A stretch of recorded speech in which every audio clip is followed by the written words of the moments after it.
Hello guys, welcome back to my channel. जैसा कि आप सब जानते हैं, आजकल सबसे ज़्यादा हॉट टॉपिक हुआ है इंडस वाटर ट्रीटी। अब इंडस वाटर ट्रीटी क्या है और कैसे ये इंडिया के लिए एक बहुत बड़ा एडवांटेज हो सकता है, वो जानेंगे हम आज की वीडियो में। तो मेरी आपसे रिक्वेस्ट है, वीडियो पूरी देखना, और अगर आपको वीडियो इन्फॉर्मेटिव लगे तो प्लीज़ इस वीडियो को लाइक करना। अब इस टॉपिक को समझने से पहले आपको सबसे पहले ये वाला डायग्राम ध्यान से देखना है। अब ये तीन चीज़ें आप अभी से अपने माइंड में एक स्टोर कर लीजिए। ये तीन रिवर्स कौन कौन सी? रावी, ब्यास और सतलुज, ठीक है। और ये जो रेड लाइन है, इसके इधर की आप रिवर्स याद रखिए, रावी, ब्यास और सतलुज। और इधर की रिवर्स आप याद रखिए, कौन सी है? इंडस, चेनाब और झेलम, ठीक है। IJC Indus, Chenab and Jhelum हो गई, और आपकी हो जाएगी वहीं SRB आपकी सतलुज, रावी और ब्यास, ये आपकी हो गई इंडियन साइड वाली रिवर। अब इन तीनों ही रिवर्स का, इन तीन रिवर्स का डिस्प्यूट है या फिर डिस्प्यूट रिजोल्यूशन है इंडस वाटर ट्रीटी। वो क्या है? अब देखिए, पार्टीशन से पहले क्या था, जो हमारा इंडिया था वो ब्रिटिश इंडिया कहलाया जाता था, ठीक है। इसमें पाकिस्तान भी इंक्लूडेड था, इसमें बांग्लादेश भी था और इंडिया भी था, और पंजाब एक यूनिफाइड स्टेट था। अब पार्टीशन के बाद क्या हुआ, पंजाब को डिवाइड कर दिया गया दो हिस्सों में। मतलब एक पंजाब आया पाकिस्तान की साइड और एक पंजाब आया आपका इंडिया की साइड, ठीक है। और फिर पंजाब के डिवीजन से क्या हुआ, जो रिवर्स जो थी फ्लो करती थी पंजाब में, चाहे वो इंडस होगी, चाहे वो रावी, ब्यास, सतलुज, उनका भी डिवीजन हो गया, ठीक है। उस डिवीजन से क्या हुआ कि इंडिया को ना 1948 से पहले तक एक अपर हैंड था। मतलब क्या था, इंडिया वहां का रिवर का पानी जो था रोक देता था, ठीक है। India temporary cut off water to Pakistan, जो कि 1948 में हुआ, ठीक है। अब ये मैटर गया इंटरनेशनल में। इंटरनेशनल जो जितने भी कंट्रीज थी, उन्होंने देखा और इंटरवीन किया वर्ल्ड बैंक ने। उसने ये कोशिश की कि एक बीच का रास्ता आए जिससे दोनों कंट्रीज अच्छे से थ्राइव कर पाएं, और ये जो इंडस रिवर सिस्टम है, इसका जो वाटर है वो अच्छे से यूटिलाइज हो पाए, ठीक है। इस वाले स्टेप से क्या हुआ कि 9 इयर्स की जर्नी हुई और एक नेगोशिएशन हुई। नेगोशिएशन कब से कब तक हुई? 1951 से 1960 तक, ठीक है।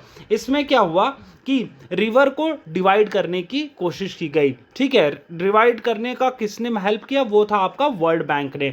और उसने बोला कि हम आपको इकोनॉमिक सपोर्ट देंगे बोथ द कंट्रीज को डैम बिल्ड करने में और क्लियर कट डिमार्केशन करने में। और फिर इसको किसने किसने हेड किया था? हेड किया था आपका जवाहरलाल नेहरू जी ने, जो कि इंडिया की तरफ से थे। आयूब खान ने, जो कि प्रेसिडेंट ऑफ पाकिस्तान थे। और वहीं यूजिन ब्लैक थे, वो वर्ल्ड बैंक के प्रेसिडेंट, ठीक है। अब इन तीनों ने आपका हेड किया है, और क्या डिवीजन निकाला या फिर क्या फॉर्मूला निकाला, जो आपकी ईस्टर्न साइड रिवर्स है वो इंडिया का, उसको फुल यूसेज का अपॉर्चुनिटी दे दी गई। और ईस्टर्न साइड में कौन सी थी? RBS, SRB मैंने अभी थोड़ी देर पहले बताया था। ये शॉर्ट ट्रिक याद रखना। ईस्टर्न साइड पे कौन सी रिवर्स हैं? वो है आपकी रावी, ब्यास और सतलुज। और वहीं वेस्टर्न रिवर्स का यूसेज या फिर कंट्रोल दिया गया इंडस, झेलम और चेनाब को, IJC। इसको ऐसे याद रखना, ठीक है। IJC कैसे याद रखेंगे? देखिए, इंटरनेशनली कई बार अमेरिका का सपोर्ट पाकिस्तान की तरफ ज़्यादा होता है कुछ टाइम पहले तक, ठीक है। तो आप ऐसे याद रखना, IJC हो गया, जो इंटरनेशनल हो गया वो पाकिस्तान की साइड हो गया, ठीक है। तो इंडस, झेलम, चेनाब वो पाकिस्तान की तरफ हो गई और डिमार्केशन हो गई। और अभी थोड़ी देर पहले मैंने आपको रिवर्स का बताया ही, इसको एक और बार रिकॉल कर लेते हैं।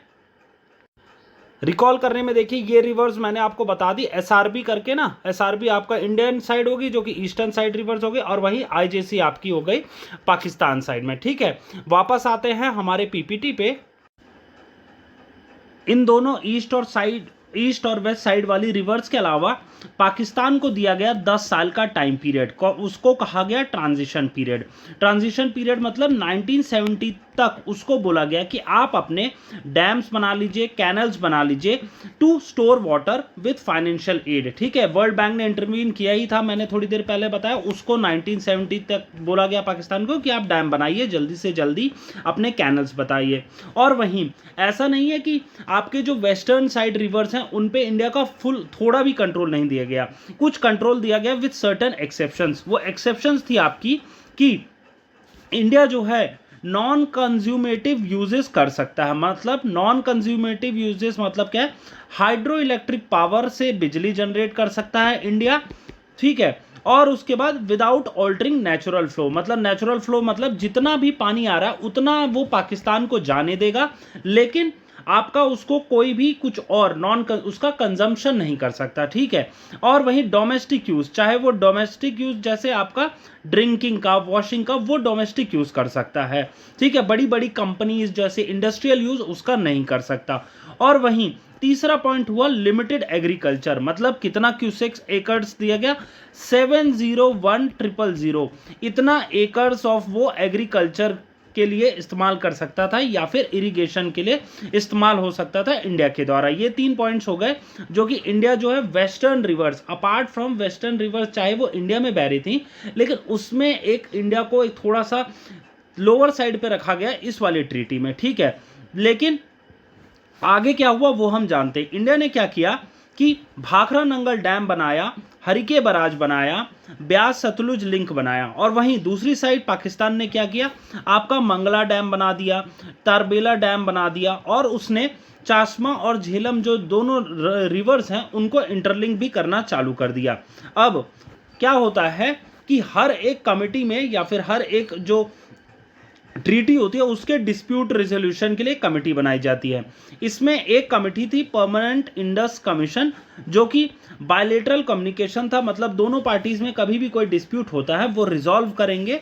और उसके बाद neutral expert, third party technical intervention भी अलाउड किया गया। मतलब कोई भी अगर सपोज कुछ ज़्यादा ही, क्योंकि न्यूट्रल होना किसी भी बंदे के लिए किसी भी इंसान के लिए पॉसिबल नहीं होता अगर वो बायलेटरल है, क्योंकि हर किसी को अपने प्लस पॉइंट्स नजर आएंगे। लेकिन इसमें अलाउ किया गया एक न्यूट्रल एक्सपर्ट जो कि बाहर से apart from India and Pakistan आ सकता है और इनमें एक तरह से रिजॉल्व कर सकता है। वहीं कोर्ट ऑफ आर्बिट्रेशन भी आया जो कि डिस्प्यूट रिजोल्यूशन के लिए था, जिसमें legal resolution of complex cases का प्रोविजन डाला गया। ठीक है, और उसके बाद जो परमानेंट, अभी मैंने परमानेंट इंडस कमीशन बताया आपको, वो क्या था, 2 इयर्स, 2 बार, मतलब साल में 2 बार मिलेगा, और जो कि है वो एक्सचेंज करेगा डाटा को और इंस्पेक्ट करेगा सारे इंपॉर्टेंट प्रोजेक्ट्स को। ठीक है, अब इस प्रोजेक्ट की इंपॉर्टेंस क्या है, इंपॉर्टेंस ये है कि इस वाली चीज़ में, मतलब इंडस वाटर ट्रीटी ने आपका 1965 इंडिया पाकिस्तान की वॉर को भी, इसमें कोई एज सच इतना इफेक्ट नहीं आया था। 1971 वहीं बांग्लादेश की जब वॉर हुई थी तब भी एज सच इस पर कोई भी ज़्यादा नेगेटिव इम्पैक्ट नहीं आया था। ठीक है, और कारगिल वॉर भी जब हुई थी 1999 को, तब भी दोनों पार्टीज ने इस ट्रीटी को रिस्पेक्ट किया था। ठीक है, और वहीं पे वर्ल्ड बैंक ने इस ट्रीटी को कहा गया था rare example of sustained corporation. मतलब क्या है कि बहुत अच्छी कॉर्पोरेशन। अब इसका मतलब ये नहीं है कि ये ट्रीटी एक बहुत ही ज़्यादा फ्लावरी है या फिर सब कुछ इस ट्रीटी में अच्छा ही है। इंडिया की पर्सपेक्टिव से कहा जाए तो ये कुछ टू जेनरस है पाकिस्तान के लिए। जी हाँ, क्यों? क्योंकि अराउंड सिर्फ 20% जो है इंडियन रिवर्स जो हमारी ज़मीन से फ्लो कर रही हैं उसका यूसेज हमें इंडिया में दिया गया। सोचिए 20%, अपार्ट फ्रॉम 80% जो है पाकिस्तान ही इसका ज़्यादा यूज़ कर रहा है। क्यों? क्योंकि वेस्टर्न साइड फ्लोइंग जो रिवर्स हैं आपकी आईजेसी, उसमें अगर आप वाटर देखेंगे वो ज़्यादा कैरी करती हैं apart from eastern side reverse. ठीक है, और उसके बाद जो है कि इंडिया को देखिए रिस्ट्रिक्शन भी दे दी गई कि आप इसको स्टोरेज कैपेसिटी के लिए इस्तेमाल नहीं कर सकते, और डैम की जो डिज़ाइन है उस पर भी रिस्ट्रिक्शंस लगा दी गई इस वाली इंडस वाटर ट्रीटी में। और वहीं पाकिस्तान का ये एक्यूज़ करना है कि water as a weapon India जो कि इस्तेमाल कर सकती है अगर कभी भी वॉर की सिचुएशन आएगी तो। और वहीं कुछ जो डैम के प्रोजेक्ट्स हैं हमारे इंडिया ने जो बनाए हैं बगलिहार और किशनगंगा, उसमें भी पाकिस्तान ये एक्यूज करता है कि इंडिया जो है इसका पानी का इस्तेमाल कुछ ज़्यादा ही कर रहा है। अब रिसेंट डेवलपमेंट्स कुछ हुई हैं जिसमें कुछ इंपॉर्टेंट चीज़ें निकल कर आई हैं। जैसे पहला डेवलपमेंट ये था बगलिहार डैम डिस्प्यूट। इसमें क्या था कि पाकिस्तान ने एक्यूज किया था कि चेनाब रिवर का भी इंडिया जो है मिसयूज कर रहा है और कहीं ना कहीं इंडस वाटर ट्रीटी को वो ओवरकम कर रहा है, ठीक है। और वहीं उसने किशनगंगा डिस्प्यूट पे भी यही सेम एक्यूजेशन डाला था कि इंडिया जो है मेंटेन नहीं कर रहा नेचुरल फ्लो रिवर का और डाइवर्ट कर सकता है वाटर को, ठीक है।